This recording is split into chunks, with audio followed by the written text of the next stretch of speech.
وسلموا على رسوله الكريم أما بعد فأعوذ بالله من الشيطان الرجيم بسم الله الرحمن الرحيم قال الله تعالى في القرآن الحكيم اهدنا الصراط المستقيم صراط الذين أنعمت عليهم غير المغضوب عليهم ولا الضالين آمين صدق الله مولانا العظيم إن الله وملائكته يصلون على النبي يا أيها الذين آمنوا صلوا عليه وسلموا تسليما اللهم صل على سيدنا ومولانا محمد وعلى آله وصحبه وبارك وسلم درود پاک پیش کریں ان کے ساتھ آقا علیہ السلام کی بارگاہ والصلاة والسلام علیک یا رسول اللہ وعلی آلک واصحابک یا سیدی یا رحمت للعالمین وخاتم النبیین وشفیع المذنبین وجد الحسن والحسین والحمد للہ رب العالمین۔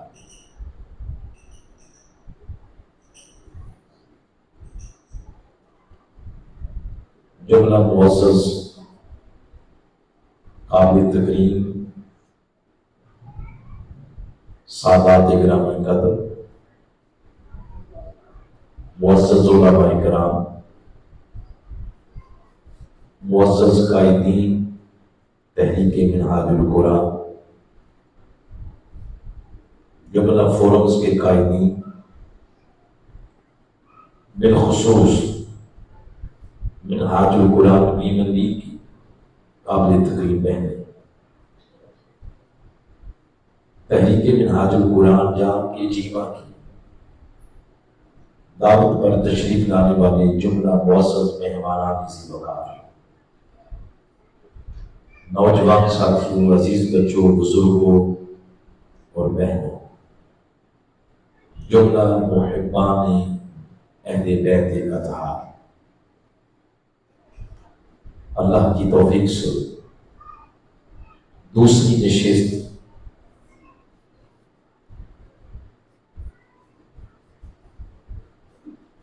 شہادت امام حسین کانفرنسز کی دوسری نشست شاکر میرج ہال میں ہم سب کو نصیب ہوئی۔ میں جملہ منتظمین کا شکر گزار ہوں، انہوں نے مجھے ان نشستوں میں مدعو کیا۔ ان نشستوں میں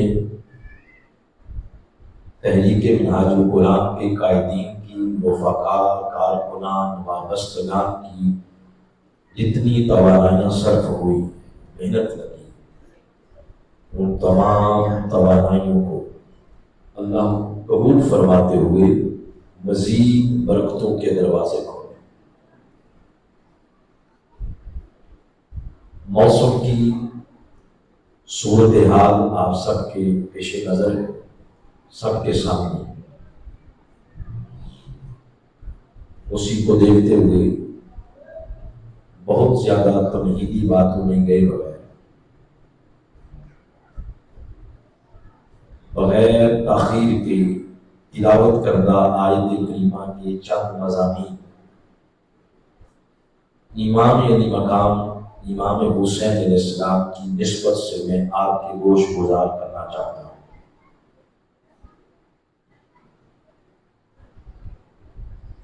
جس سورہ مبارکہ کی میں نے کچھ آیات تلاوت کی ہیں یہ سورۃ الفاتحہ جو قرآن حکیم کا مقصد نچوڑ ہے قرآن حکیم کا، اس کو ام القرآن بھی کہتے ہیں۔ یہ وجہ ہے نماز کی ہر رکعت میں اس کی تلاوت کرنا لازم قرار دیا گیا ہے۔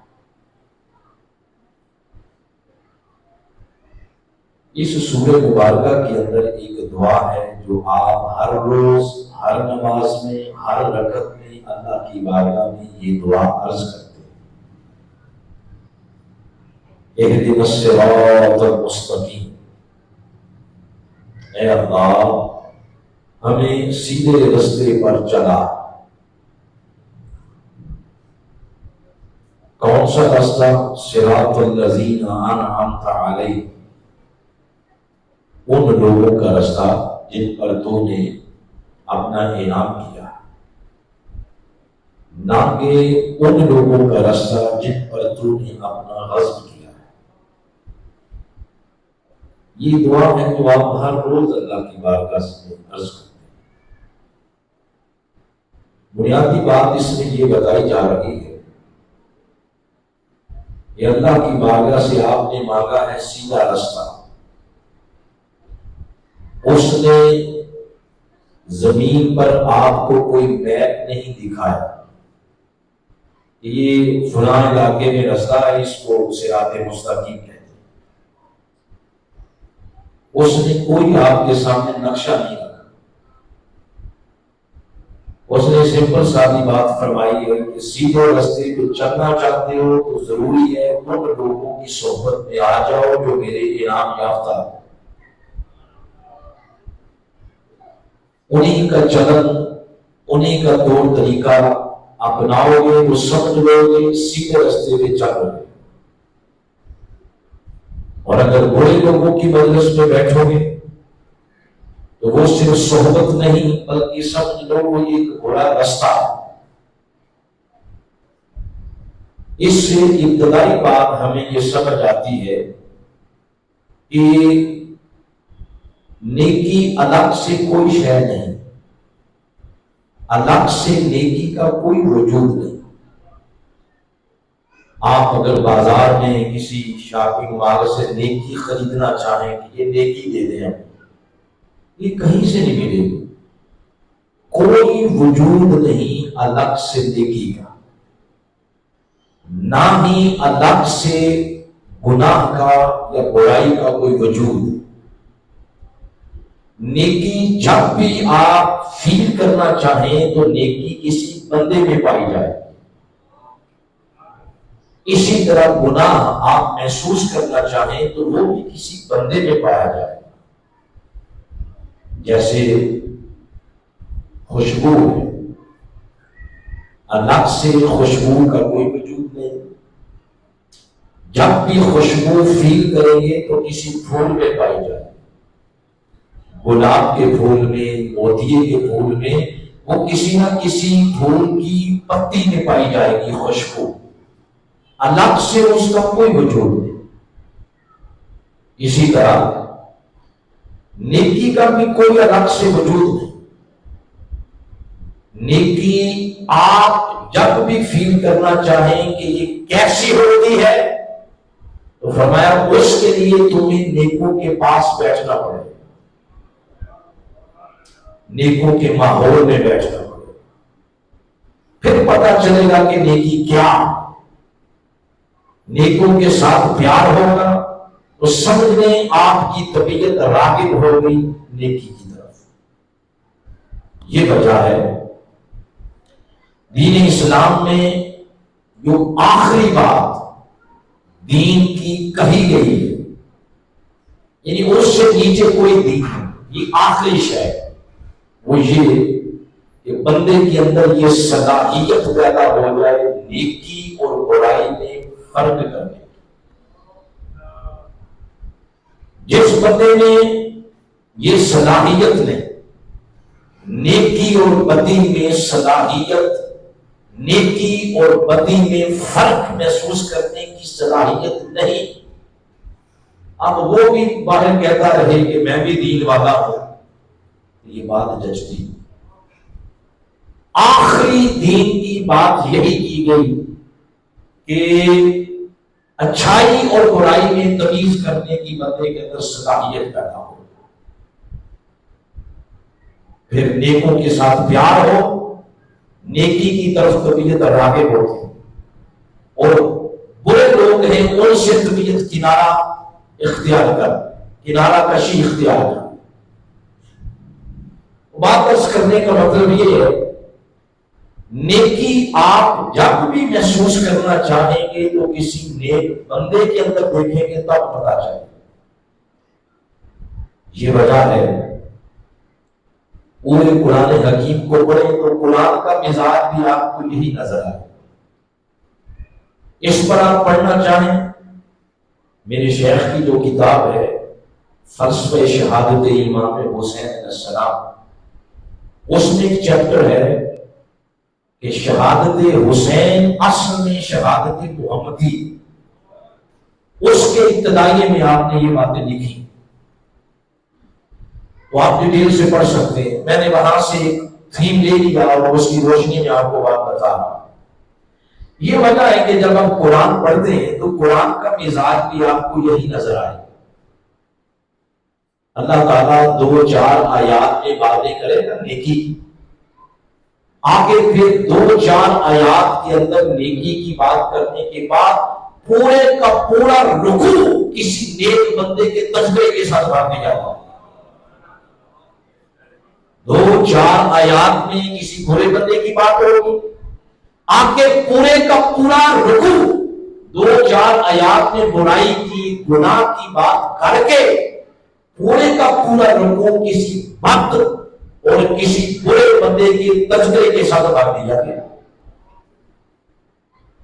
سورہ بقرہ کھول لینا، آیت نمبر 258، وہاں سے قصہ شروع ہوتا ہے ابراہیم علیہ السلام۔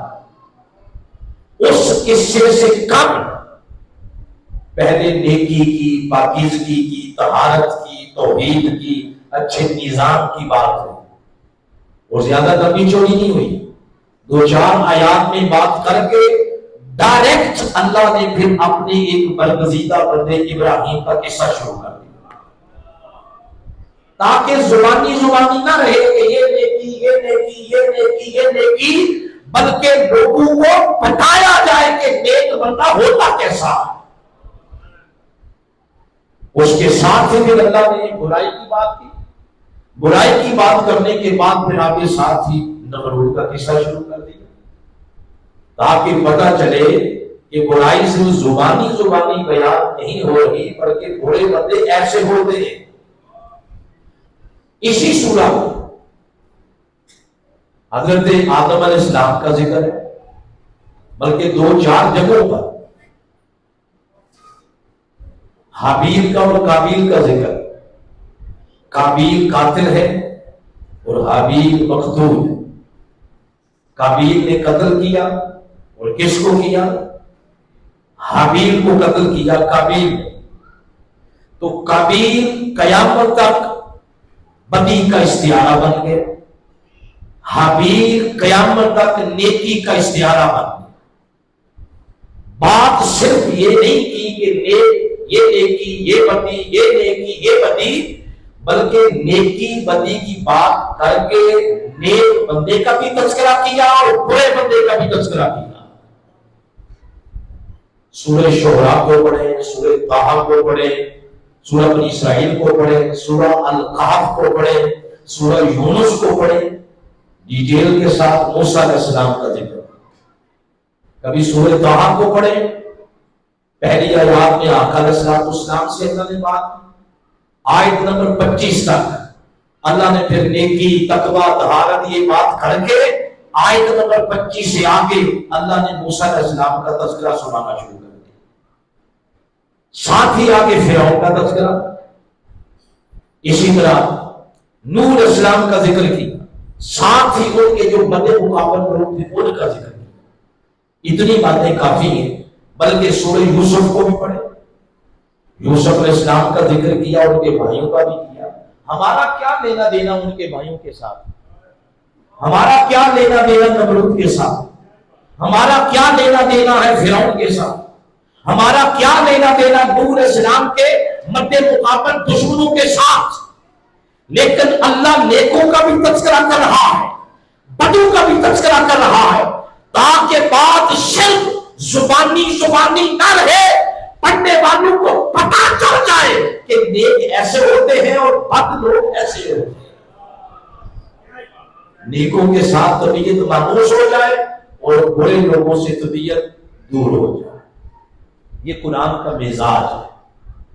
بولیے یہ کیا ہے؟ قرآن کا مزاج ہے۔ آپ کو اسی طرح میں نے اشارہ واقعات آپ کو بتا دیے تو پورے قرآن میں آپ کو اسی طرح چیز نظر آتی ہے کہ جتنی چیزیں آپ کو بتائی ہیں ان میں سے صرف ایک چیز کو لیتے ہیں، اس پر 2-4 منٹ صرف کرتے ہیں۔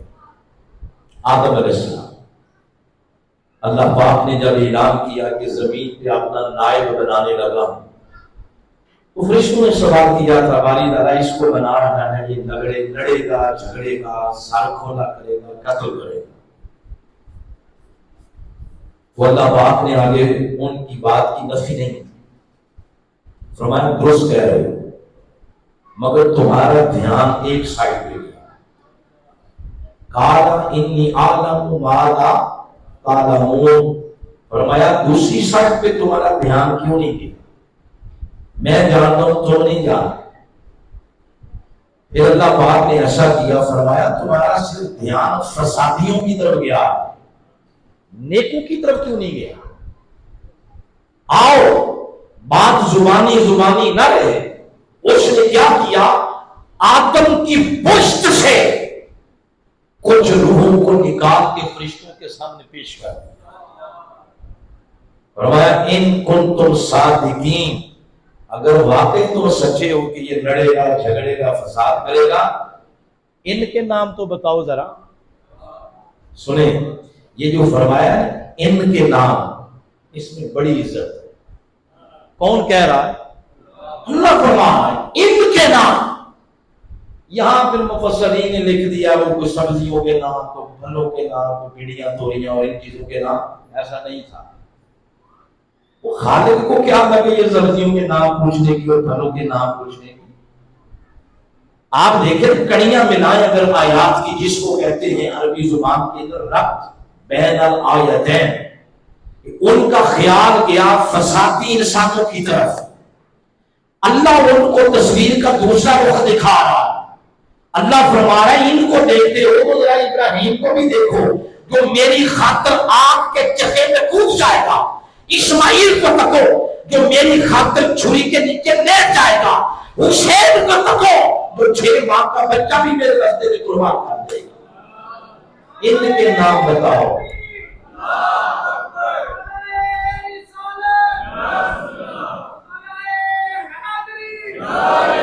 فرمایا جا رہا ہے ان کے نام بتاؤ۔ وہ اگر بے جان چیزیں ہوتی، جاندار نہ ہوتی تو ہا کی ضمیر آتی، وہاں ہا نہیں، وہاں فرمایا بِأَسْمَائِهِمْ، ہم کی ضمیر وہاں آتی ہے جہاں عقل والے کھڑے ہو۔ وہ عقل والے ابراہیم، اسماعیل، علی، حسن، حسین، ان کو آدم کی پشت سے نکال کے کہا اگر تم اپنے موقع میں سچے ہو تو ان کے نام بتاؤ۔ بات میں یہ عرض کرنا چاہتا ہوں، نیکی کا الگ سے کوئی وجود نہیں۔ نیکی آپ جب بھی دیکھنا چاہیں گے کسی بندے نے دیکھی، برائی کا بھی الگ سے کوئی وجود نہیں۔ برائی کو بھی جب فیل کرنا چاہیں گے تو کسی برے بندے کو دیکھیں گے، تب پتا چلے گا یہ برائی ہے اور ہم نے اس سے دور رہنا۔ مجلس والوں آؤ، آپ کو اب اسی کے ذہن ایک باپ اور بیٹے کی بات سناتا ہوں اور وہاں سے ہم امام علی مقام کے ذکر کی طرف چلیں۔ باپ ایسا کہ اس جیسی دنیا میں نیکی کسی نے نہیں کمائی، بیٹا ایسا کہ اس جیسی دنیا میں لعنت کسی نے نہیں کمائی۔ باپ کا نام ہے سعد بن ابی وقاص۔ کیا نام ہے بولے؟ آپ پہلے پریشان ہو گئے تھے میں کیا کہنے لگا۔ باپ کا نام ہے سعد بن ابی وقاص اور بیٹے کا نام ہے عمر بن سعد۔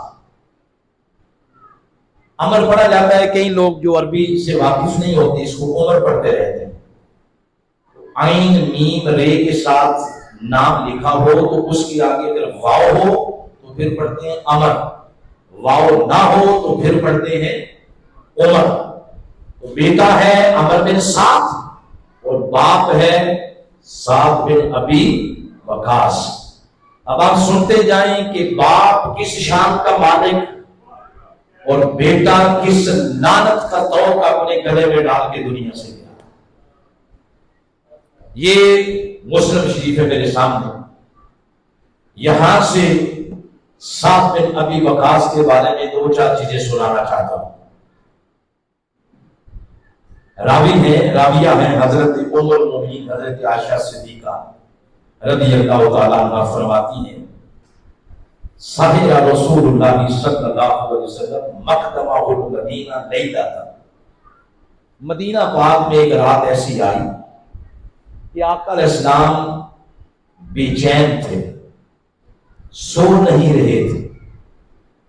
حضرت عائشہ صدیقہ عرض کرتی ہیں حضور علیہ السلام آپ کیوں بے چین، خیریت ہے؟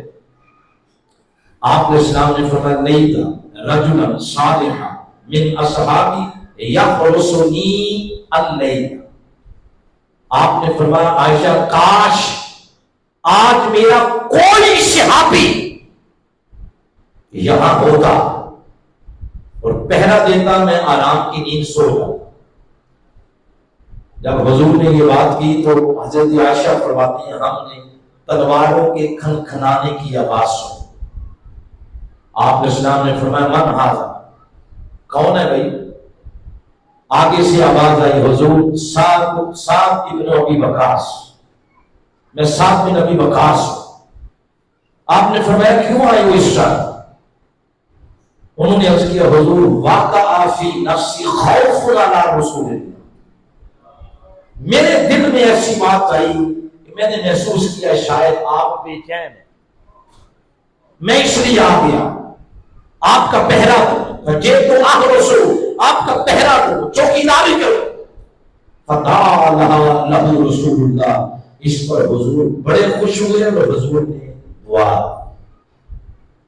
آپ اندازہ کر سکتے ہیں خوش ہو کے اگر حضور نے دعا کی ہے کیا کیا مقدر کی جاگے ہو۔ آپ نے دعا کی ثم نام، اس کے بعد حضور سو۔ باپ سنتے جائیں باپ کس درجے کا اور بیٹا کس درجے کا بد نکلا۔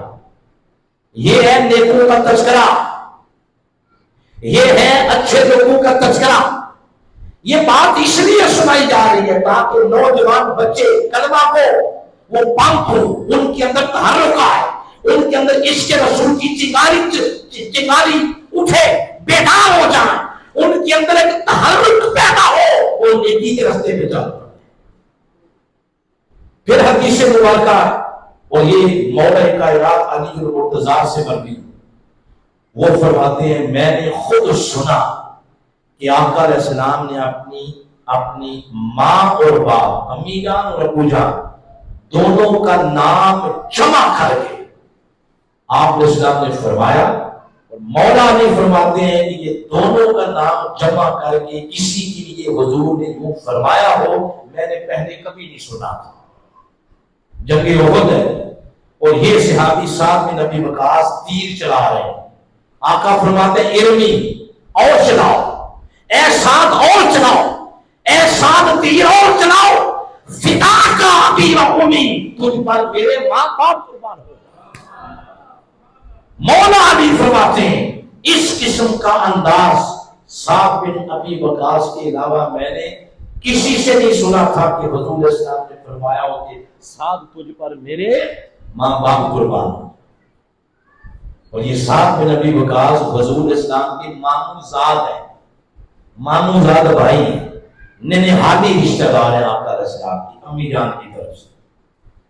پھر حدیث مبارکہ اگلی حضرت سعد فرماتے ہیں جب میں نے کلمہ پڑھا تو میری ماں کو پتا چلا اس نے باپ دادے کا دین چھوڑ دیا، میری ماں مجھ سے ناراض ہو، اس نے کہا میں نے اس وقت تک کلام ہی نہیں کرنا جب تک اسلام کو نہیں چھوڑو۔ اس نے قسم کھا، اس کے بعد بنا تاکل بنا تشرب، اس نے کھانا پینا بھی چھوڑ دیا۔ کہتے ہیں میں بڑا پریشان ہوا کہ کیا کروں۔ کہتے ہیں اس دن زیادہ پریشان ہوا جب ماں نے یہ کہا یہ جو تیرا دین ہے، کہ تیرے دین میں والدین کا ادب و احترام کوئی نہیں۔ تیرے نبی کہتے ہیں نا کہ والدہ کے قدم کے نیچے کیا ہے؟ جنت۔ تو میری بات کیوں نہیں وہ مانتے؟ چھوڑ دو اسلام۔ کہتے ہیں میں اس دن بہت پریشان ہوا، پھر میری پریشانی دور کرنے کے لیے سورہ لقمان کی یہ آیت کریمہ نازل ہوئی۔ سورہ لقمان کی آیت نمبر 15 کہتے ہیں میری پریشانی دور کرنے کے لیے اللہ نے فرمایا ویسے تو والدین کی عزت کرو، احترام کرو، لیکن اگر شرک کرنے کا کہیں تو یہ بات ان کی کبھی نہیں مانی۔ کہتے ہیں یہ آیت میری شان میں اللہ پاک نے نازل کی۔ اندازہ لگاتے جانے باپ کس درجے کا دے، اور پھر بیٹے کا بھی سن لینا اس نے کیا کیا لعنت کمائی۔ پھر فرماتے ہیں سعد بن ابی وقاص کہ ہم 6 لوگ آقا اسلام کے پاس بیٹھے ہوئے تھے، 6 لوگ، تو قلنا مع النبی صلی اللہ علیہ وسلم 6 نفر، تو فقال المشرکون للنبی، مشرک آ گئے اور آقا اسلام ان کو اسلام کی تبلیغ کرنے لگے۔ انہوں نے کہا کہ محمد صلی اللہ علیہ وسلم اگر ہمیں کوئی بات سنانی ہے تو پہلے ان ہمارے لوگوں کو، غریب غربا یتیم مسکین، ان کو اٹھاؤ، ہمارے سٹیٹس کا خیال رکھا۔ یہ کمی بھی اگر ادھر ہی بٹھانے ہیں تو پھر ہمیں بات سنانی ہے تو یہ ہمارے سٹیٹس کے لائق نہیں۔ تو آقا اسلام کی قلب اطہر میں بھی یہ بات آ گئی کہ چلو ان نام و راتوں کو سنانا تو دین ہی ہے، اگر یہ اس طرح سنتے ہیں تو میں ان کو اٹھا دیتا ہوں مارے لوگ۔ تو کہتے ہیں جو ہی آقا اسلام کے قلب اطہر میں یہ بات آئی، اللہ پاک نے یہ آیت کریمہ نازل فرما دی، سورہ انعام کی آیت نمبر 52۔ فرمایا میرے محبوب ایسا نہیں کرنا، ایسا نہیں کرنا۔ اگر آج آپ نے ان کو اٹھا دیا نا، یہ بھی جا کے یہی سوچیں گے کہ یہ چوکریوں کا دین ہے، یہ بڑوں کا دین ہے، جاگیرداروں کا ہے، ہماری اس میں کوئی سپیس ہے۔ تو محبوب ایسا نہیں کرنا، اکول برابر ہر کسی کو توحید کا پیغام پہنچا۔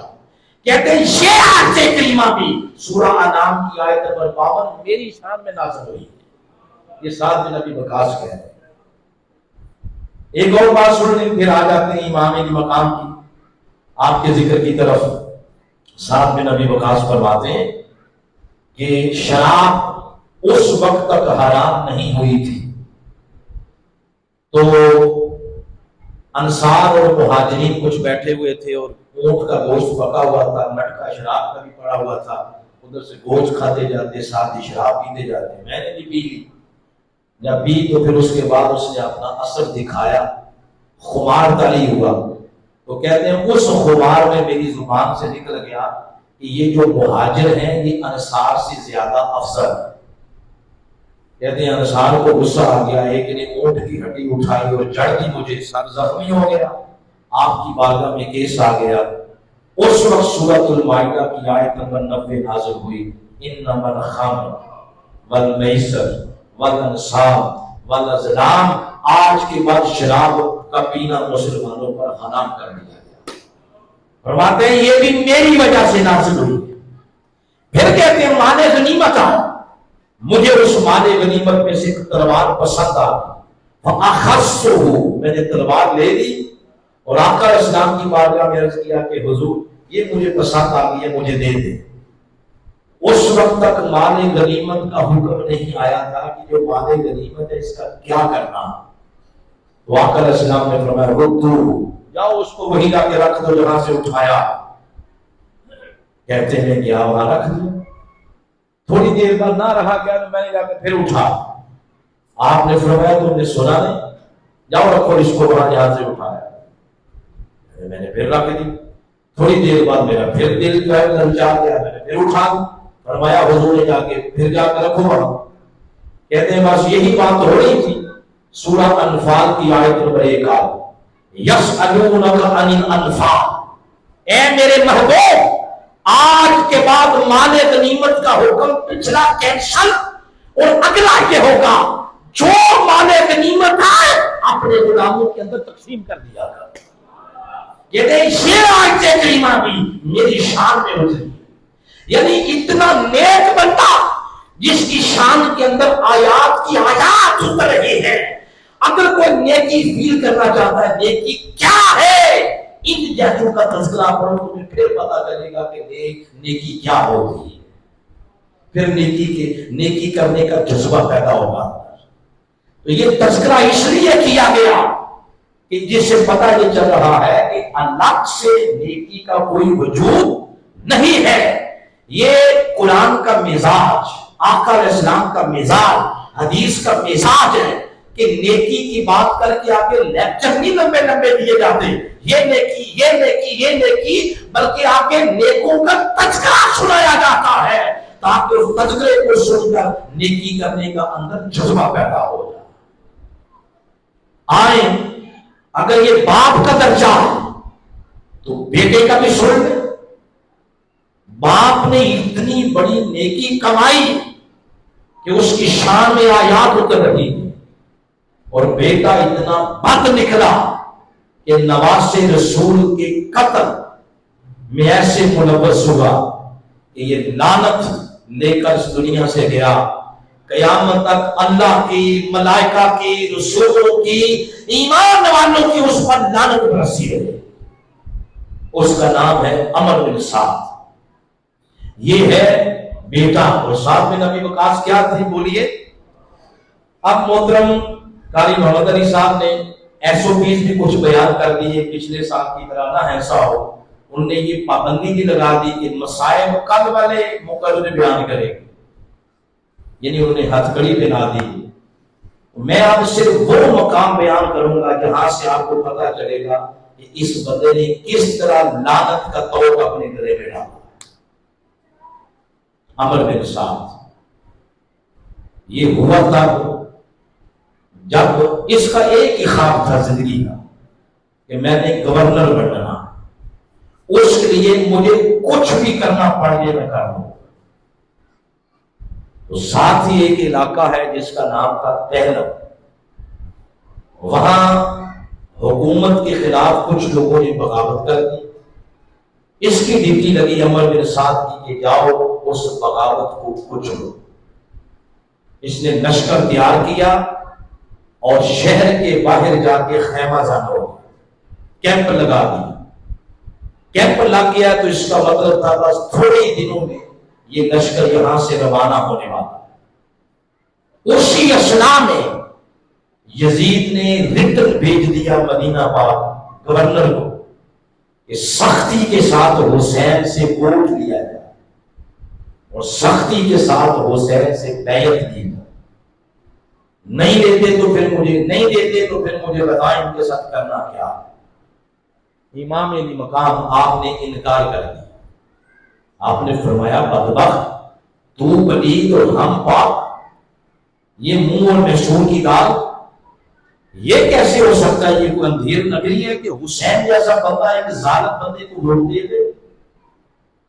نوجوانوں سنو، میں آپ ہم سب اس بدبخت سے نفرت اس لیے کرتے ہیں اس نے نواسے رسول کو قتل کیا۔ کبھی یہ بھی سوچے نا حسین اس سے نفرت کیوں کر رہے؟ امام علی مقام اس کی بیعت کیوں نہیں کر رہے؟ اس زاویے سے دیکھیں، کچھ تو تھا۔ امام علی مقام نے فرمایا مجھے دنیا کی کوئی پرواہ نہیں، دنیا کرتی ہے تو کرتی رہی، محمد کا نواسہ کم از کم یزید کی بیعت نہیں کرے۔ اس کا مطلب ہے، میں لمبی چوڑی باتوں کی طرف نہیں جاتا، اس کا مطلب ہے جس سیٹ پہ اس بدبخت کو بٹھایا گیا یہ اس سیٹ کے اہل ہی نہیں، یہ اس سیٹ کی صلاحیت ہی نہیں رکھتا۔ ظالم، جابر، فسق، فجور اس کی نیچر میں تھا۔ یوں سمجھنے کہ جیسے گھٹی دی گئی، ظالم بھی، جابر بھی ہے، فسق بھی اس کے اندر اندر فجور بھی، شریعت کی کوئی پابندی نہیں، جو SOPs ایک کلمہ پڑھنے والے پہ لاگو ہوتے ہیں، یہ سمجھتا تھا میں اسے ماورا ہوں۔ ایسے بندے کی لاکھ دنیا بیعت کرتی پھرے، اگر حسین بھی کر دیتے تو اس کا مطلب تھا کہ مصطفیٰ کی گدی کا حسین نے سودا کر دیا۔ اس لیے فرمایا لوگوں مجھے کسی اور سے سروکار نہیں، کم از کم میں حسین کبھی بھی اس ظالم کی بیعت نہیں کروں۔ پھر اسٹیبلشمنٹ نے ایک ماحول کریٹ کیا، اور آپ کو پتا ہے یہ کریٹ کیسے کرتے ہیں۔ آپ نے پھر مدینہ پاک چھوڑا، مکہ پاک آ گئے، وہاں سے کچھ خطوط ملے، یہ پورا ماحول کریٹ کیا گیا کہ یہ مکہ چھوڑے، مدینہ چھوڑے اور پھر کربلا۔ کافی ساری باتیں چھوڑ دی ہیں، وہ کل والے مقرر کے ذمہ کو سنائیں گے۔ میں تو آپ کو وہاں سے سنانے لگا ہوں کہ جب یزید نے خط لکھا ابن زیاد کو، جو لوگ ان سالوں کے اندر 2-4 سالوں سے جیسے بندہ بے بس ہوتا ہے ایسے وہ کہتے ہیں کہ چکیاں لگاتا ہے اپنے ہاتھوں پہ، اس کا بس نہیں چلتا، ایسے لوگ 2-3 سالوں سے کر رہے ہیں کہ یزید کو اس کیس سے باعزت بری قرار دے دیا جائے، مگر ان کے آڑے آ گیا اس صدی میں یہ فتویٰ، یہ اس صدی کے اندر اتنا بڑا فتویٰ وقت کے مجدد شیخ الاسلام ڈاکٹر محمد طاہر القادری، جن نے 1450 سال کی تاریخ کا تسلسل لکھ دیا اور بتا دیا کہ کوئی بندہ جرأت نہ کرے اس کو مسئلہ کربلا سے باعزت بری کرنے کی،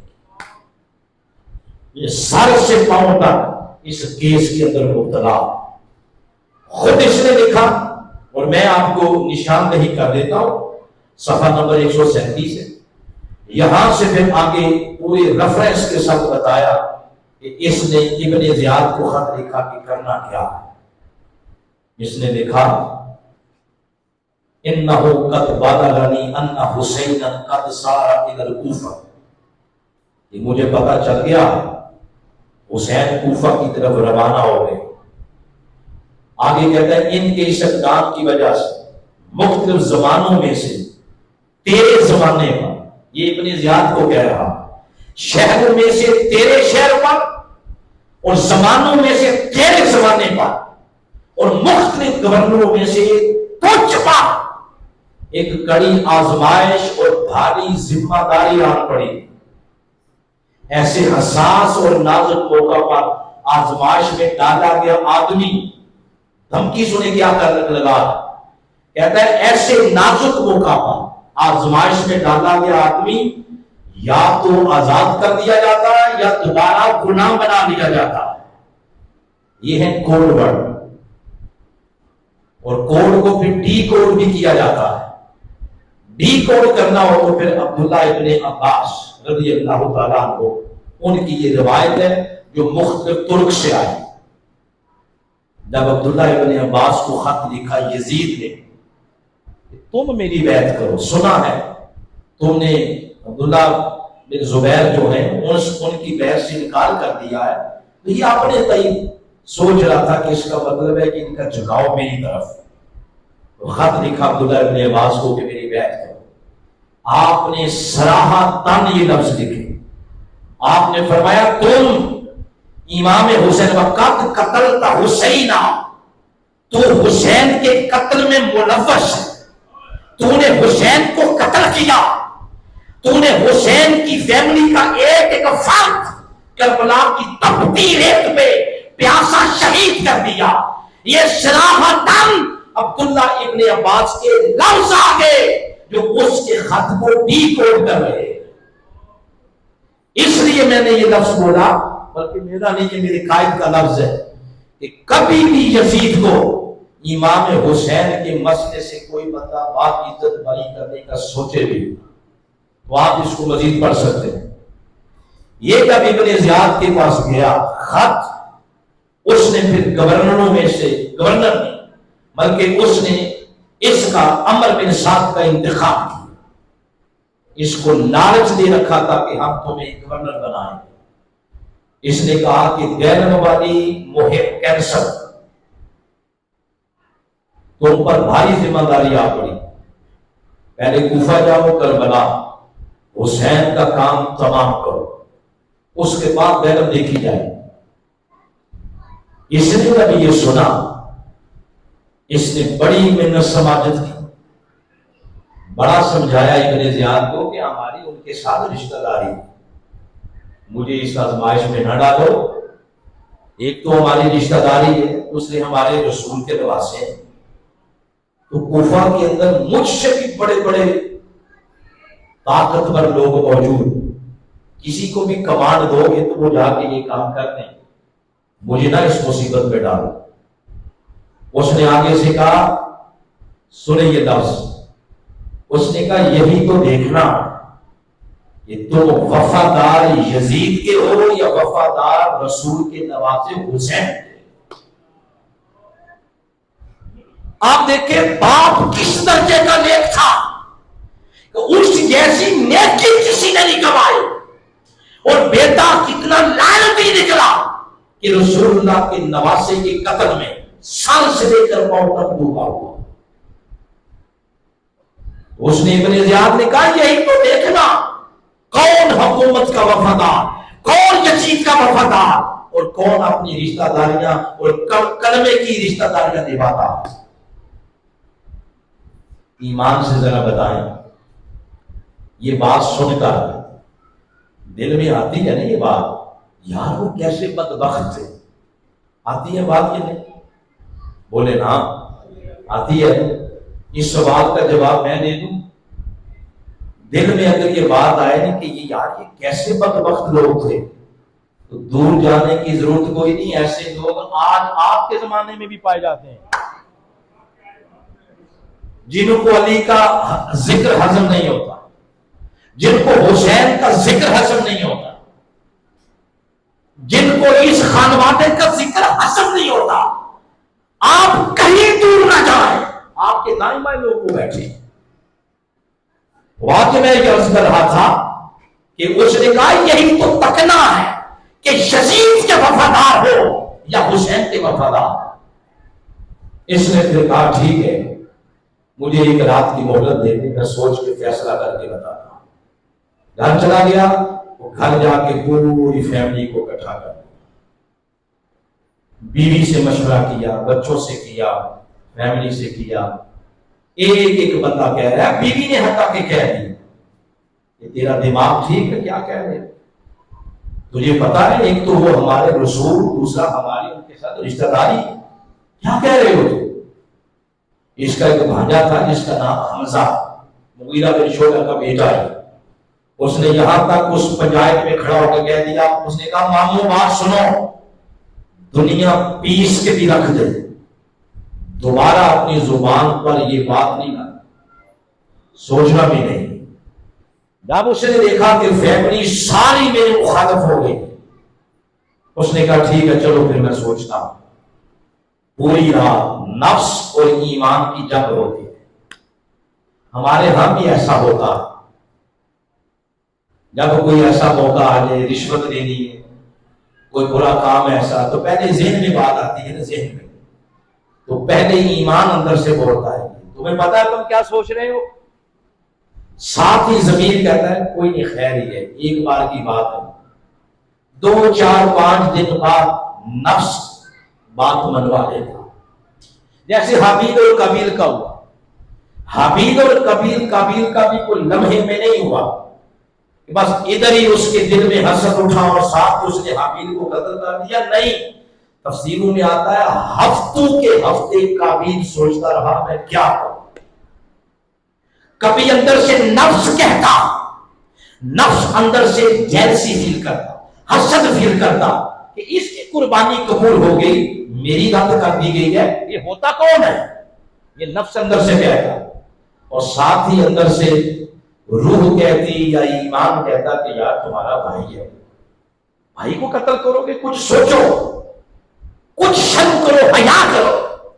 ہفتوں کے ہفتوں اندر ضمیر و ایمان کی جنگ ہوتی رہی. بالآخر نفس نے اپنا آپ منوا لیا، اس نے بھائی کو قتل کر دیا۔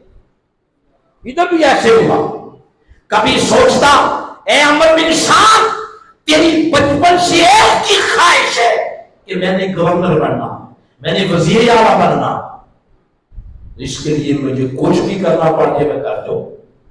اور کبھی اندر سے ایمان کہتا کہ تمہیں پتا ہے تم کہہ کیا رہے ہو، حسین کو قتل کرنے کی بات کر رہے ہو، ہمارے نبی کے نواسے اور ہمارے رشتہ دار ہیں۔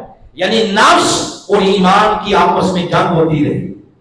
بالآخر جب صبح سورج طلوع ہوا تو نفس اس سے اپنی بات منوا چکا تھا، چلا گیا دربار میں ابن زیاد کے پاس اور جا کے کہتا ہے لائن وہ فائل یا وہ جہاں سگنیچر یا انگوٹھا جو بھی کرنا، میں اگری ہوں، میں تیار ہوں حسین کو قتل کرنے کے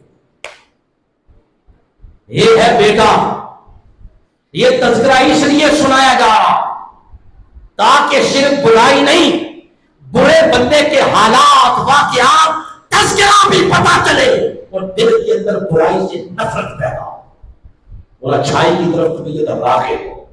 اس نے سائن کر دی، کیا خیال ہے، اس کو پتا کوئی نہیں تھا کہ کئی بار قرآن کے اندر کئی بار حسین علیہ السلام کو مختلف طریقے سے اللہ پاک نے خراج تحسین پیش کیا۔ قرآن وہ بھی پڑھتے تھے، جانتے تھے۔ کبھی یہ سورہ احزاب کی آیت نمبر 33 پڑھے جس میں فرمایا، اگر آتی ہے تو یار ساتھ مل کے پڑھیں، ایک ذوق پڑھیں، انما یرید اللہ لیذھب عنکم رجس اہل البیت۔ حضرت سعید بن قتادہ فرماتے ہیں اس آیت میں جس اہل بیت کی بات ہو رہی ہے وہ فاطمی شہزادے حسن و حسین۔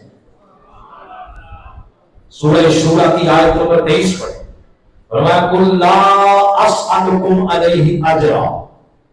امام احمد بن حنبل فضائل صحابہ میں لکھتے ہیں جس آل کی محبت آقا اپنی امت سے ڈیمانڈ کر رہے ہیں، طلب کر رہے ہیں، فرماتے ہیں اس آل سے مراد علی، فاطمہ، حسن و حسین۔ یہ آیتیں انہوں نے بھی پڑھی تھی۔ کبھی سورہ شورى کی اسی آیت کا آخری حصہ پڑھا جس میں فرمایا وَمَن يَقْتَرِفْ حَسَنَةً نَزِدْ لَهُ فِيهَا حُسْنًا۔ جو شخص نیکی کمائے گا ہم اس کے لیے اس میں اخروی ثواب اور بڑھا دیں گے۔ امام حاکم فرماتے ہیں نیکی کمانے سے مراد یہ ہے کہ دل کے اندر حسن حسین کی محبت کا چراغ جلا دیا ہے۔ سورہ دہر کی کبھی آیات 5 لے کر 12 تک پڑھیں۔ امام وحدی، امام قرطبی، امام بغوی، یہ امام زمخشری، یہ سارے لکھتے ہیں یہ ساری کی ساری آیات اتری کی 5 لوگوں کے بارے میں، علی، فاطمہ، حسن، حسین اور ان کے گھر میں کام کرنے والی حضرت فضا۔ کہنا ہے تو پھر بلند آواز سے کہیں سبحان اللہ، نہیں تو چپ کر کے بیٹھے رہے، میری طرف سے کوئی ڈیمانڈ تو کہیں سبحان اللہ۔ پھر یہ سورہ ال عمران کی آیت نمبر 103 پڑھیں جس میں فرمایا وَاعْتَصِمُوا بِحَبْلِ اللَّهِ جَمِيعًا وَلَا تَفَرَّقُوا۔ اللہ کی رسی کو مضبوطی سے تھام لو، تفرقے میں نہ پڑو۔ امام سالبی فرماتے ہیں کسی نے پوچھا امام جعفر بن صادق سے اللہ کی رسی کیا ہے جس سے تفرقہ ختم ہوتا ہے، تو کہتے ہیں اللہ کی رسی کوئی اور نہیں، اللہ کی رسی ہم اہل بیت اطہار۔ سورہ النمل کی آیت نمبر 89 اور 91 جس میں فرمایا من جاء بالحسنہ فلہ خیر منہا۔ امام صادق بھی لکھتے ہیں کہ اس آیت میں بات ہوئی ایک نیکی کی ایک برائی کی۔ اس بار امام صادق بھی کہتے ہیں کہ حافظ اسقانی الحنفی وہ بھی لکھتے ہیں امام جعفر صادق سے کسی نے پوچھا اس آیت میں جس نیکی کی بات ہو رہی ہے وہ کیا ہے، کہتے ہیں اس آیت میں جس نیکی کی بات ہے اس سے مراد آل محمد کی محبت ہے۔ پوچھا برائی کیا، کہتے ہیں آل محمد کا بغض ہے۔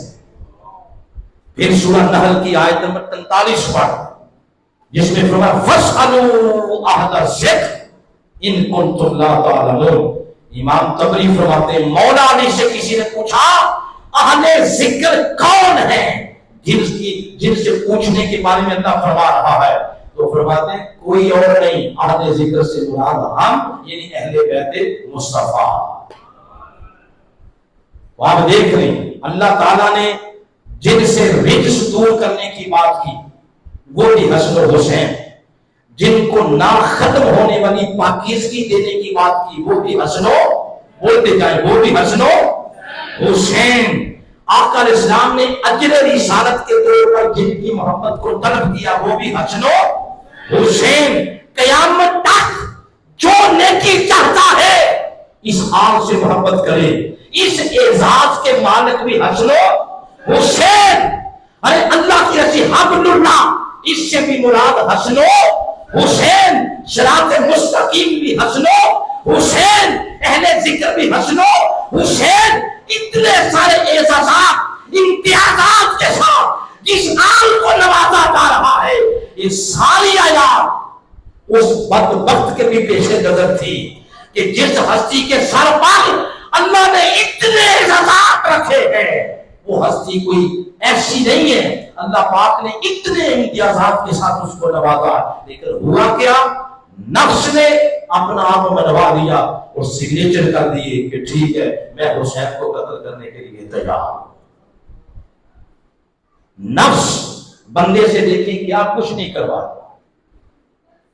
اس لیے ایک حدیث مبارکہ ہے، بہنے بھائی سارے سنیں، آقا علیہ السلام سے کسی نے پوچھا تگڑا بندہ کون ہے؟ سب سے طاقتور بندہ، تو یہ نہیں بتایا گیا کہ مال و دولت یا فزیکل اعتبار سے، فرمایا تگڑا بندہ وہ ہے جو نفس کو بچھاڑ، یہ اندر سے آپ کو حکم دیتا ہے یہ برائی کا کام، یہ برائی کا کام، یہ برائی کا کام۔ جوانوں، وہ بندہ سب سے مضبوط تگڑا اور طاقتور ہے جو نفس کا گلا گھونٹ دے، اس کو بچھاڑ کے رکھ۔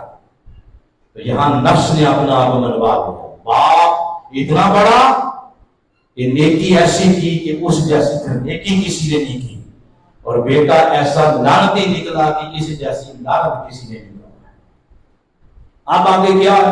وجہ کیا تھی؟ وجہ یہی تھی، یا ڈرا ہوا تھا یا لالچ تھا، یہی دو چیزیں ہوتی ہیں، تیسری تو کوئی چیز نہیں ہوتی۔ یا لوگ لالچ میں آ کے ایمان کا سودا کرتے ہیں، یا ڈر کے مارے ایمان کے رستے اور نیکی کے رستے کو لوگ چھوڑ دیتے۔ یہی وجہ تھی، یا ڈر تھا یا لالچ تھا۔ اب جو اگلی بات کرنا چاہتا ہوں، تو کیونکہ وہ مسائل والا چیپٹر تو پھر درمیان سے نکل گیا، تو سوچ سوچ کے وہ چیزیں سنا رہا ہوں کہ کون کون سی سنائی۔ اس کا ایک مقام امتحان کا وہ بھی آتا ہے جب یہ 3 محرم کو پہنچا لشکر لے کر کربلا کی سرزمین پر، امام حسین کے ساتھ رات کی تنہائی میں اس سے پہلی ملاقات ہوتی، اور آپ نے بتیرا اس کو سمجھایا، فرمایا میں خود نہیں آیا، مجھے کوفہ والوں نے بلایا، اور اگر تجھے میرا آنا پسند نہیں تو مجھے یہاں سے واپس جا۔ جب اس نے یہ بات سنی تو اس کے اندر ایک امید کی کرن جاگی۔ اس نے کہا چلو سانپ بھی مار جائے لاٹھی بھی نہ ٹوٹے، دونوں کشتیوں میں میں پاؤں رکھ لوں، ادھر بھی ادھر بھی۔ اس نے خط لکھا ابن زیاد کو کہ مسئلہ تو حل ہو گیا، آپ ایسے ہی پریشان تھے، مسئلہ حل ہو گیا۔ حسین نے کہہ دیا کہ مجھے واپس جانا، ٹھیک ہے انہیں واپس جانے دیتے ہیں۔ جب یہ بات ہو رہی تھی تو پاس شمر بھی کھڑا تھا۔ شمر نے ابن زیاد کو کہا کہ اس وقت شکار جال کے اندر خود آ کے پھنس گیا، یہ لفظ ہے اس کے۔ اس نے کہا تقبل هذا منه وقد نزل بارضك الى جنبك الان رحل من بلادك لم يقع يده في يدك۔ اس نے کہا اگر اس وقت حسین تیرے ہاتھ سے نکل گیا، یہ کبھی تیرے ہاتھ میں نہیں آئے گا بلکہ ایک تحریک بن جائے گا، اور دنیا میں یہ بیانیہ پروموٹ کر دیا جائے گا کہ کوفہ میں اور کربلا میں ان کے ساتھ کیا گیا ہے، کیا کیا گیا۔ قبل اس کے کہ بیانیاں بنے اور لوگ اٹھ کھڑے ہو حکومت کے خلاف، تو شکار جال کے اندر پھنس چکا ہے، کبھی بھی معافی نہیں دینی، یا سرنڈر کرے یعنی بیعت کرے اور یا اس کو قتل کر دیا۔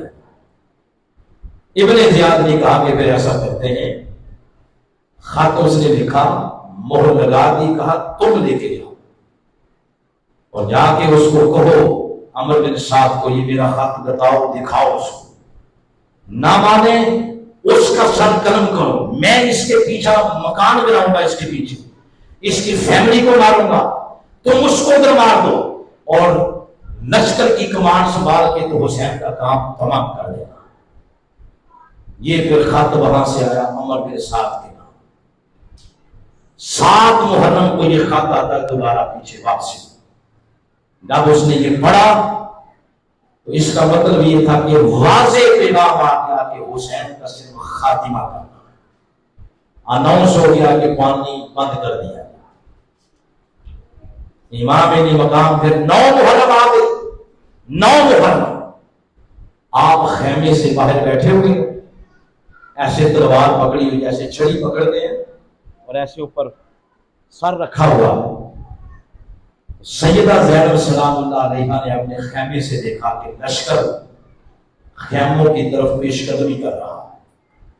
آپ خیمے سے باہر نکلی اور بھائی کے کندھے پہ آ کے ہاتھ رکھ کے جگایا، سوئے ہوئے تو نہیں تھے، ویسے آپ کے بند کی ہوئی تھی، جگایا، کہا حسین تم سوئے ہوئے ہو، دیکھو لشکر پیش قدمی کر رہا ہے اور ان کے ارادے ٹھیک نہیں لگے۔ آپ نے فرمایا نہیں، میں نے عمر کو کہا تھا مجھے واپس جانے میں، تو کہا دیکھو وہ تو پیش قدمی کر رہے ہیں۔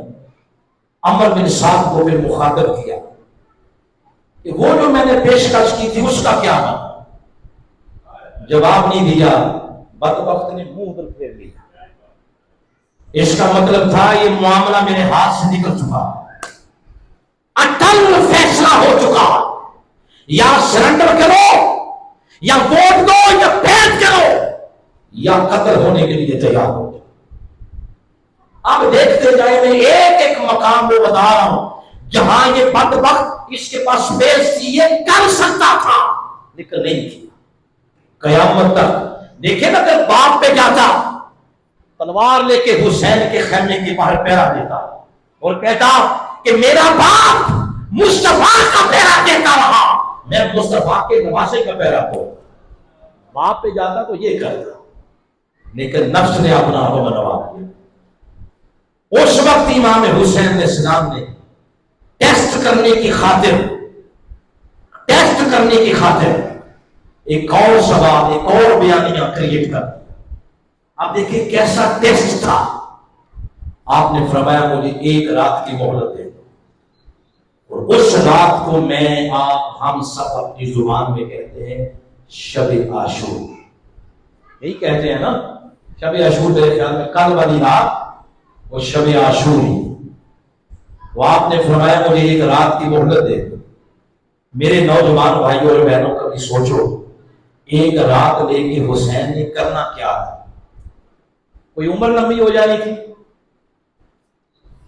موقف تو وہی ہے جس پہ وہ ڈٹ گئی۔ آخر دیکھیں، آخر نواسا کس کا؟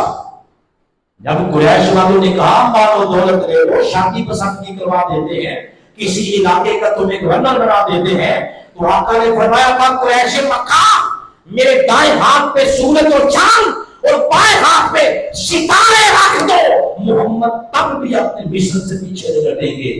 اسی نانے کا نواسا ہے حسین۔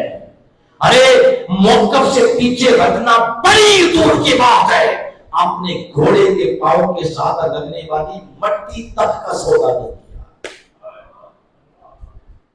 تو اسے موقف سے پیچھے تو نہیں جانا تھا۔ 1 رات کیوں نہیں؟ 1 رات اس لیے نہیں، دونوں کو آزمانا تھا، جو ساتھ آئے تھے ان کو اور جو جان لینے کے درپے ہیں ان کو، تاکہ بعد میں جو ہم جیسے لوگوں نے آنا ہے، لوگ بیٹھ کے تجزیہ کرتے ہیں نا، تجزیہ، تو کسی کا قلم ٹیک بھی لگاتا پھرے تو یہ ثابت نہ کر سکے جو ساتھ آئے تھے بس پھنسے ہوئے تھے تمہارے. یعنی جس طرح آپ کو مولا علی کی زندگی میں ایک لفظ ادھر بڑے نہیں ملیں گے، ادھر نہیں ملے گا، ایک لفظ نہیں ملتا مولا علی کی زبان سے کہ آپ نے کسی خلیفہ کے بارے میں بولا ہو یا کسی اپنے مد مقابل کے بارے میں بولا ہو. اخلاق سے نیچے گرا ہوا لفظ مولا علی کی زبان سے نہیں ملے گا. اسی طرح تاریخ زور لگا دے ایک جملہ بھی نہیں لکھ سکتی کہ جو حسین کے ساتھ آئے تھے وہ بیچارے پچھتاتے رہے کہ کیا ہو گیا، پھنس گئے، مر گئے. ایک بندہ بھی یہ جملہ تاریخ میں دکھا نہیں سکتا. کیسا ٹیسٹ تھا؟ یہ ہوتا ہے ٹیسٹ. جیسے آج شاکر صاحب ہمارا لے رہے ہیں اس گرمی میں بٹھا کے کہ حسین کے نام لیوا ہوں اور پھر ذکر سنتے ہوئے کہہ دیں گرمی ہے گرمی ہے. آج ان کا ٹیسٹ تو لے آئیں، انشاءاللہ آپ پاس ہیں، آپ پاس ہیں. اس سے میں جو بات تقریر کرنا چاہتا ہوں تو امام علی مقام آپ نے پھر رات کو اپنے رفقا کو بٹھا لیا. اب دیکھ لیں میں نے درمیان سے کافی سارے مسائل وہ سارے معاملات چھوڑ رہا ہوں، صرف وہ چیزیں ڈسکس کر رہا ہوں جہاں سے پتہ چلتا ہے کہ اس بدبخت نے کتنی بڑی لعنت کا توق اپنے گلے میں ڈلوا دیا. آپ نے رات کو پھر بلا لیا اپنے رفقا، کل کیا ہونا ہے پورا منظر بتا دیا. جیسے غزوہ بدر میں آقا علیہ السلام نے پہلے ہی بتا دیا یہاں یہ کافر گرے گا، یہاں وہ گرے گا، یہاں یہ گرے گا، یہاں یہ گرے گا. نگاہ نبوت ہے نا، نگاہ نبوت کا فیض ہی حسین کو ملا. کل کیا کیا ہونا ہے سب کچھ حسین نے بتا دیا اپنے رفقا، جس سے کنفرم ہو گیا کہ شہادت تو کنفرم ہے. ساتھ ہی آپ نے سپیس دے دی، آپشن دے دیا. فرمایا کو یہ نہ کہہ دے کہ بیچارے پھنسے ہوئے. فرمایا میری طرف سے کی اجازت، میں تم پہ خوش ہوں، بڑے ہی خوش ہوں. تم جیسے ساتھی کسی خوش نصیب کو ملے، میں خوش ہوں. چلے جاؤ، میری طرف سے اجازت ہے. بلکہ کل جب یہ دیکھیں گے کہ 2-4 ساتھ آئے تھے وہ بھی چلے گئے ہیں، یہ خوش ہوں گے. مجھے اکیلا دیکھیں تو میرا کام کرنا ان کے لیے آسان ہو جائے گا. جانا چاہتے ہو چلے جاؤ، میرے بچوں کو بھی لے کے جانا چاہتے ہو تو چلے جاؤ. آگے سے جواب سنو. آگے سے جواب یہ یا حسین آپ ہمارا امتحان نہ لیں، یہ زندگی ایک ہی بار ملنی ہے. خدا کی قسم زندگی 70 بار بھی ملتی تو 70 بار بھی زندگی حسین کے قدم پہ قربان کر دی. آپ ہماری آزمائش نہ لیں. ہم تحیہ کر چکے کہ تلواروں کے سائے کے نیچے نماز ایک اگر کسی کی ابتدا میں پڑھنی ہے تو وہ حسین تیری ذات ہے. یہ ٹیسٹ میں پاس ہو گئے. اب ادھر ان کے لیے بھی ٹیسٹ تھا. ہو سکتا ہے کسی کو اللہ پاک توبہ کی توفیق دے، لیکن اس بدبخت کو نہیں ملی. اس کا ذکر کر رہے ہیں عمر بن سعد، اس کو نہیں ملی. لیکن رات کے اندھیرے میں 30 لوگ یزیدی لشکر کو چھوڑ کے حسین کے لشکر میں شامل ہو گئے. وہ بھائی سبحان اللہ ہی کہہ دیں. یہ میں نے پتا کیوں بات کی ہے، اس سے بڑی فتح کوئی نہیں. ارے اس سے بڑی فتح کوئی نہیں. ہر ایک شخص دیکھ رہا تھا کہ حسین کی زندگی کا سورج غروب ہونے والا اور یزید کی حکومت اس کا سورج نصف النہار پہ ہے. ہر ایک شخص تک رہا تھا کہ حسین کے دسترخوان پہ پانی کی بوند بھی نہیں، سوکھی روٹیوں کے ٹکڑے تو ہیں مگر نکلنے کے لیے پانی کی بوند بھی نہیں. اور ادھر یزید کے دسترخوان پر ہر قسم کی انواع و اقسام کے کھانے پائے جا رہے ہیں. ہر شخص یہ دیکھ رہا تھا. اس کے باوجود کوئی ایک شخص بھی حسین کے لشکر سے نکل کر ادھر نہیں گیا مگر 30 بندے ادھر سے ادھر آئے. اس بات کی دلیل ہے قیامت تک شکست کی دور یزید کے چہرے پہ اڑتی رہے گی اور فتح کا تاج فاطمہ کے شہزادے کے سر پہ سجدہ رہے گا. یہ تاریخی فتح. چلیں آج یہ جن حالات سے ہم گزر رہے ہیں، یہ جو بات میں سمجھا رہا ہوں نا، اگر یہ کسی کو لگتا ہے یہ بہت بڑا فلسفہ علامہ صاحب پتہ نہیں کیا بات کر رہے ہیں، ایسے سمجھ آئے گی بات. ایسے ایران نے میزائل مارے ہیں نا جہاں امریکہ کے جہاز کھڑے تھے، چلے کوئی نقصان نہیں ہوا مان لیتے ہیں، لیکن وڈے چودھری دے گھر میزائل مارنے کی جرت تو کر گیا نا، ہمت تو کر گیا نا.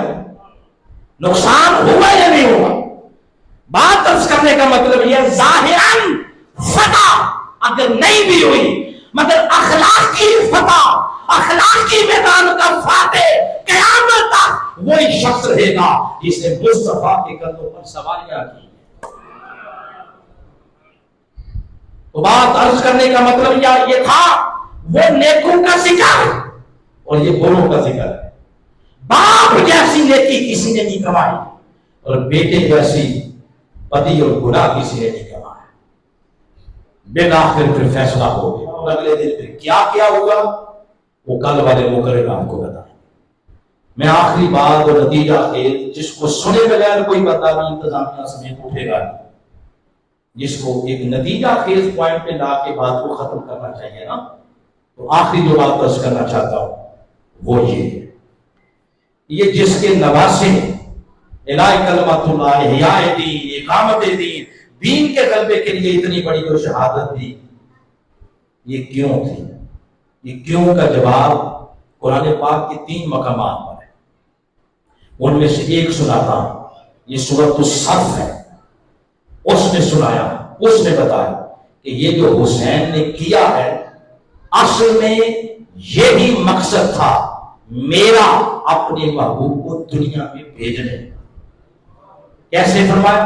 فرمایا هو الذی ارسل رسولہ بالہدی ودین الحق. آگے آ گیا نام عزت کے ساتھ فرمایا لیظہرہ علی الدین کلہ. اپنے محبوب کو بھیجا ہی اس لیے ہے تاکہ وہ اس دین کا غلبہ تمام باطل ادیان پر کرے. اور یہ 23 سالہ سٹرگل ہے، 23 سالہ جدوجہد غلبہ دین کی. غلبہ دین کو اگر آسان لفظوں میں بیان کیا جائے تو وہ یہ ہے کہ زمین پر حکومت الہیہ قائم کرنا. بولے حکومت الہیہ قائم کرنا. آپ مانے نہ مانے، اختلاف آپ کر سکتے ہیں، رائٹ ہے آپ کا، لیکن میری جو اسیسمنٹ ہے، میں نے جہاں تک پڑھا، کتابیں بتا رہی ہیں، حال احوال لوگ آ کے بتاتے ہیں، اگر حکومت الہیہ کا کوئی اس صدی اس دور کے اندر ہلکا سا کسی نے سٹرکچر دیکھنا، ایران جا کے دیکھ حکومت الہیہ کلی طور پر نہ ہی صحیح مگر جیسا بھی ہے جتنا بھی ہے. مزید سمجھنے کے لیے اگلی بات بتاتا ہوں. 23 سال آقا علیہ السلام کی سرحد ہے، اور آقا علیہ السلام جب کسی کو دعوت دیتے تھے تو یہی فرماتے تھے میں یہ کیوں کر رہا ہوں؟ اس لیے کر رہا ہوں کہ زمین پر اللہ کی حکومت قائم کرنی ہے. کوئی زبان خاموش نہ رہے. بتائیں کیا کرنی ہے؟ اللہ کی حکومت قائم کرنی ہے. لوگ سن کے ٹھٹھا مذاق آگے سے اٹھا. پھر اس دوران بڑے بڑے مسائل بھی ہیں. شیب ابی طالب کی گھاٹی کو بھی تصور کرنا، 85 جنگیں آقا نے لڑی، 85 جنگیں. بالآخر اللہ پاک نے وہ وقت لا دیا، وہ سورج طلوع ہو گیا. حکومت الہیہ کا پہلا دن، حکومت الہیہ کا پہلا دن جس کا نام ہے فتح مکہ. یہ حکومت الہیہ کا آقا علیہ السلام کی نبوت میں یہ پہلا دن ہے. فتح مکہ شاہانہ فاتحانہ شان سے آقا علیہ السلام اپنے اصحاب کے جھرمٹ میں مکہ میں داخل ہوئے. تلواریں گر گئیں، سر جھک گئے، اور 13 سال ہو گئے صحابہ کرام کو مکہ سے نکلے ہوئے. وہ آپ اندازہ لگا لیں کہ کعبہ کو دیکھ کر ان کی طبیعتیں، آپ جائیں نا اگر مکہ پاک مدینہ پاک، اللہ آپ سب کو لے جائے، بصرہ صاحب کے اور قادری صاحب کے توسل سے اللہ آپ سب کو لے جائے. آپ خود اندازہ لگائیں، پہلی نظر جب کعبہ پہ پڑتی ہے بندے سے چیخ نکلتی ہے اس گھر کو دیکھ کر. اندازہ لگائیں جن کے گھر ہی وہاں تھے، 13 سال بعد جب مطاف کعبہ میں گئے تو کعبہ کو دیکھ کے ان کی کیفیت کیا ہوئی ہو؟ ان کی کیفیت یہی تھی، دوڑ کے جا کے اس کو سینے سے لگا، غلاف چومے۔ کوئی بے چین تھا میں جا کے ہجر اسود کو بوسا تھا، کوئی بے چین تھا کہ مقام ابراہیم کے سامنے جا کے 2 نفل پڑھو۔ میرے آقا علیہ السلام بھی صحابہ کرام کو دیکھ کے سمجھ گئے کہ یہ کتنے بے چین، کتنے مضطرب ہیں، یہ ان کو تب تک سکون نہیں آئے گا جب تک ان کا سینہ کعبے کی دیوار کے ساتھ نہیں لگے۔ مگر آقا علیہ السلام کی آواز ہے، آپ نے فرمایا اے صحابہ کرام، کعبہ چومتے رہیں گے، ابھی بڑا ٹائم پڑا، پڑھتے رہیں گے مقام ابراہیم پہ جا کے نوافل، بڑا وقت پڑا ہے ہجر اسود کو چومنے کا۔ اپنی اپنی جگہ پہ سٹینڈ اپ ہو جاؤ، الرٹ ہو جاؤ۔ آج اس سوال کا جواب ان کی آنکھوں کو دکھانا چاہتا ہوں اور ان کے کانوں کو سنانا چاہتا ہوں۔ یہ مجھ سے یہ پوچھتے تھے نا کہ حکومت الہیہ کیا ہوتی ہے، آج حکومت الہیہ کا پہلا دن ہے، ان کو حکومت الہیہ کا ایک منظر دکھانا چاہتا ہوں۔ سب کھڑے ہو جاؤ، اللہ جوڑے صحابہ، بڑے بڑے وڈیرے، جاگیردار، سرمایہ دار اور سردار بڑے بڑے مکہ کے کھڑے ہیں، سر چکے ہوئے، ہاتھوں سے تلواریں گر گئی، ہاتھ کانپ رہے ہیں، کسی کے اندر اتنی جرأت نہیں کہ آقا کی آنکھوں میں آنکھیں ڈال کے آقا علیہ السلام کی بات کا جواب دے جاؤ۔ دل تھک تھک کر رہے ہیں، کیا ہونے لگا؟ خاموشی چھا گئی پورے ماحول پر۔ اس خاموشی میں میرے آقا علیہ السلام کی آواز آئی، این بلال، بلال کہاں ہے؟ آؤ نا ذرا بلال آگے۔ تمہیں یہ گھسیٹتے تھے نہیں سمیت تھے، تمہاری چھاتی پہ یہ گرم پتھر رکھتے تھے، تمہیں مارتے تھے، تمہیں کہتے تھے غلام، تمہیں کہتے تھے کمی، تمہیں اذیتیں دیتے تھے، آج آگے آؤ ذرا۔ بلایا اور فرمایا بلال چڑھ جو کعبے کی چھت پر۔ بلال کعبے کی چھت پہ کھڑا ہے اور بڑے بڑے سردار ایک دوسرے کے کانوں میں خسر خسر کر رہے ہیں، یہ کیا ہے؟ اور کسی نے یہ بھی کہہ دیا شکر ہے میرا دادا اس تو پہلے ہی مر گئے ہیں، اس نے یہ اگر منظر دیکھ لیتا کہ ایک غلام کعبے کی چھت پہ، اس کو اٹیک ہو جاتا، شکر ہے وہ پہلے ہی مر گیا۔ یہ کیا ہو گیا؟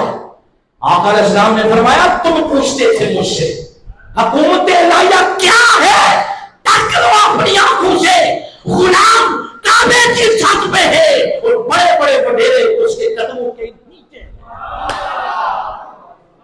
فرمایا یہ ہے حکومت الہیہ، اپنی آنکھوں سے دیکھ لو۔ حکومت الہیہ کا منظر دکھا دو۔ ہمارے ساتھ بڑا دھوکا ہوا ہے دوستو، بڑا دھوکا ہوا۔ 70 سال سے کسی نے مکان کا، روٹی کا، کپڑے کا وعدہ کیا، کسی نے تبلیغی کا نعرہ لگایا، کسی نے دودھ کی نہریں بہانے کا نعرہ لگایا، کسی نے شہد کی نہریں بہانے کا نعرہ لگایا، کسی نے نوکریوں کا جھانسا دیا، کسی نے پلاٹوں اور مکانوں کا جھانسا دیا، اور ساتے لوگ ہیں اس جھانسے میں آتے رہے، مگر وہ چیزیں تو کجا، آج پاؤں سے جوتا بھی اتروا دیا گیا ہے، چلنے کی شکت نہیں، ظالموں نے آخری نوالا بھی چھین لیا ہے، اور ساتھ کہتے ہیں اسلامی جمہوریہ پاکستان۔ نہ اسلام کی خبر کے کہاں ہے، نہ جمہور کی خبر ہے، بیچاری یہ کہاں بیٹھی ہوئی۔ اگر کسی نے دیکھنی ہے حکومت الہیہ کیا ہے، یہ منظر دیکھیں۔ پھر آقا علیہ السلام کی زندگی کا آخری خطبہ، اس میں آقا علیہ السلام نے فرمایا 3 چیزیں، جو شخص بھی مارا چنگا امیر غریب برادری جو بھی ہے اپنی زبان سے کہتا اللہ ایک اور محمد اللہ کی آخری رسول ہے، آقا نے فرمایا 3 چیزوں کی ضمانت میں دیتا ہوں، جان مال عزت اس کی سیکیور ہو جائے۔ یہ ہے حکومت الہیہ۔ یہ ہے حکومت الہی. اسی تسلسل کو آگے بڑھایا سیدنا صدیق اکبر، سیدنا فاروق اعظم، سیدنا عثمان غنی، مولا علی شیر خدا اور امام حسن علیہ السلام. یہ اسی تسلسل کو لے کر آگے بڑھا.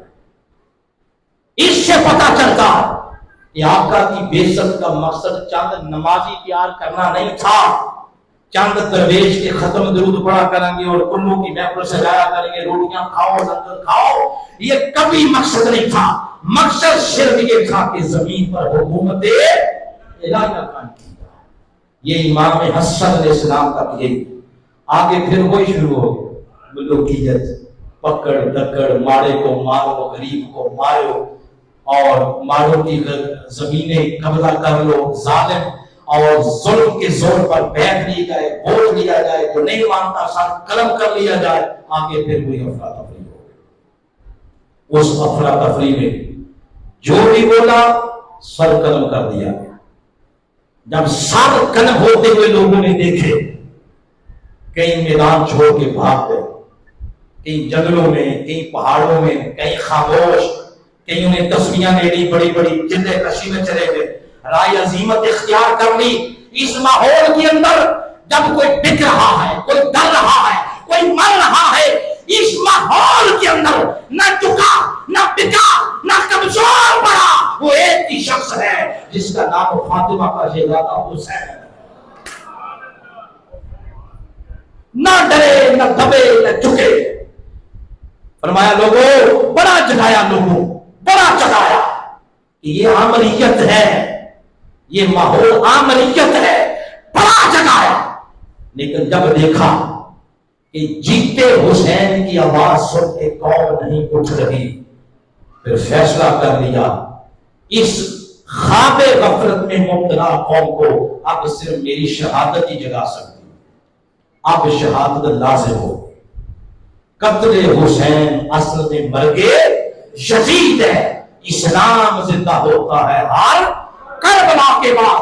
جب اسلام کے ماننے والے ایسی میٹھی نیند سو جائیں، اس وقت پھر کربلائیں وفا ہوتی ہے اور کربلا کا خون دوبارہ پھر بندوں کو ظلم کے خلاف اٹھنے پہ ابھارتا ہے. اب ظاہراً آخری جملہ ہے، بات ختم کرنے لگا ہوں. یہ جملہ کل کسی وکیل سے پوچھ گئے، یہاں تو کوئی وکلا بیٹھے ان سے پوچھ گئے. ظاہراً تو فتح نہیں ہوئی، مگر حسین کے خون نے اختلافی نوٹ لکھ دی.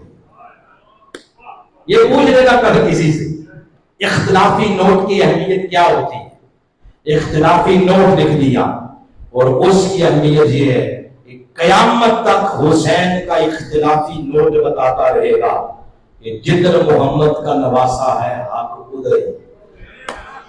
یہ ہے اختلافی نوٹ. یہاں پہ بات کو ختم اس طرح کریں گے. آج جس عظیم پلیٹ فارم سے آپ نے حکومت الہیہ کا کانسیپٹ اور تصور آپ نے سنا ہے، اس کے تانے بانے سوتے اسی چشمے سے پوچھتے ہیں جس چشمے کا نام فاطمہ زہرا، اسی کا تسلسل ہے. اے نوجوان ساتھیوں، اس پورے ماحول کے اندر جس کا بیانیہ آج بھی 70-40 سال سے میدان کے اندر کھڑا اور اس بیانیے میں ایک ذرہ برابر بھی لفظش نہیں آئی.